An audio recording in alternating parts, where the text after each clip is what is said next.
News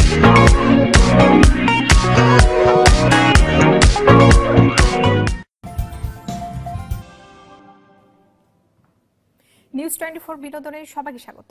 আপনাদের সাথে আছি আমি ডমে প্রমার হ্যাপি। অভিনেতা হিসেবে নাম লেখাতে যাচ্ছেন গায়ক আদনান সামি। আফগান ইনসার্জ অবে হোম ছবির গল্প একজন উদ্বাস্তু গায়ককে নিয়ে।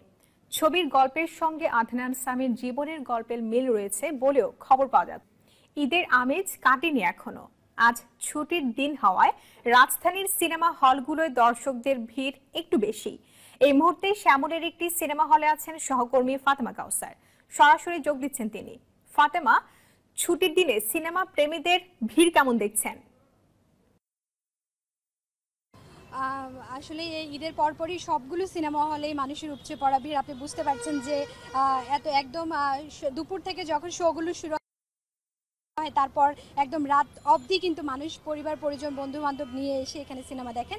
আপনাকে একটু জানিয়ে রাখি, আমি শ্যামলী সিনেমা হলের সামনে আছি। কিছুক্ষণ আগে তাদের আসলে এখানে তার একদম ভক্তরা আমার সাথে দাঁড়িয়ে আছেন। আমি কয়েকজন ভক্তের সাথে একটু কথা বলবো।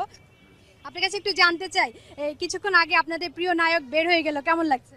অনেক উৎফুল্ল ছিলাম, শাকিব খানকে দেখার জন্য দাঁড়িয়েও ছিলাম অনেকক্ষণ, কিন্তু হলে ছবি দেখার সৌভাগ্যটা হয় নাই, কিন্তু বাইরে থেকে দেখেছি, অনেক আনন্দিত এবং সবাইকে বলতে পারবো যে শাকিব খানকে দেখেছি এরকমের।